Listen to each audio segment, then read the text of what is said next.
নমস্কার বন্ধুরা, সম্পার খাবার ঘরে আপনাদের স্বাগত। আমি আবার একটা রেসিপি নিয়ে এসেছি, কাগজি মাছের চচ্চড়ি। কিভাবে অল্প সময়ের মধ্যে আপনারা চটপট করে রেসিপিটা করতে পারবেন সেটা দেখে নিন। বেশি কথা না বলে আমি রেসিপিটা শুরু করছি।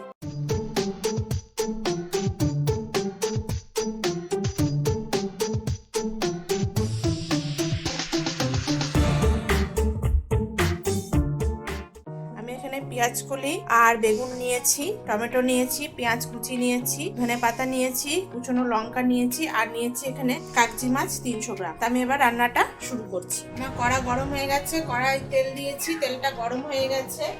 আমি এবার মাছগুলো ভেজে নেব।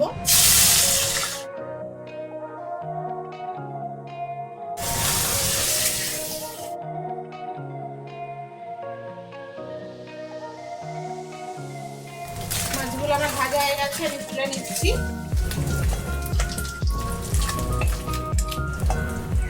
এর মধ্যে আমি কালো জিরে ফোড়ন দিলাম আর একটু রাঁধুনি ফোড়ন দিলাম।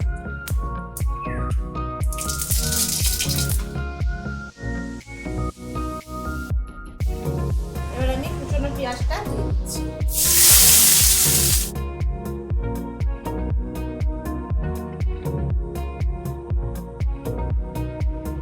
পেঁয়াজটা বেশি ভাজবো না, কারণ আমি এর মধ্যে পেঁয়াজ কুচি বেগুন দিয়ে দেবো। এই দুটো আমি একসাথে ভাজবো। পেঁয়াজ কুচি আর বেগুনটা দিয়ে দিলাম।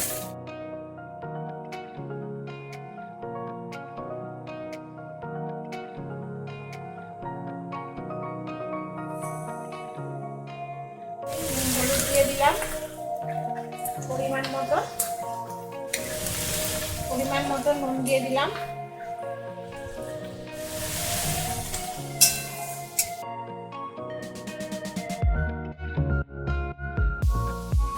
আমি কুচনো লঙ্কাটা দিয়ে দিলাম।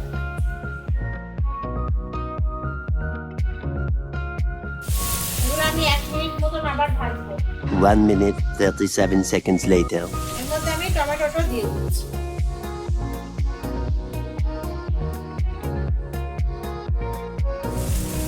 এর মধ্যে আমি একটু সামান্য জিরের গুঁড়ো দিচ্ছি।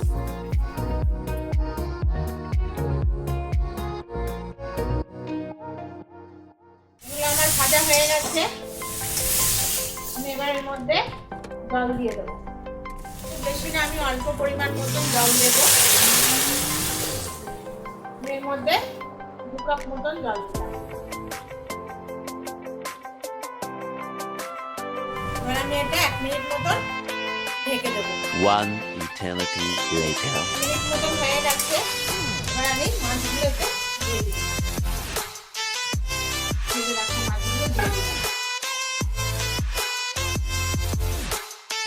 যেহেতু চচ্চড়ি আমি দেখছি এটা ঝোল রাখবো না, আমি শুকনো শুকনোই করবো একটু।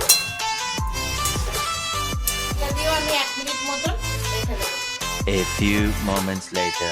আমার মাছটা হয়ে গেছে, আমি এবার ধনেপাতা কুচিটা দিয়ে মাছটা নামিয়ে দেবো।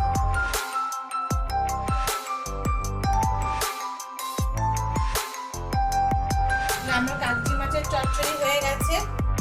তো বন্ধুরা, আপনারা এইভাবে খুব অল্প সময়ের মধ্যে রান্নাটা করতে পারেন, চটজলদি হয়ে যায়। এটা গরম ভাতের সাথে খুবই ভালো লাগবে। আমার রান্নাটা ভালো লাগলে অবশ্যই চ্যানেলটাকে লাইক করবেন, কমেন্ট করবেন আর সাবস্ক্রাইব করে দেবেন। সবাই খুব ভালো থাকবেন।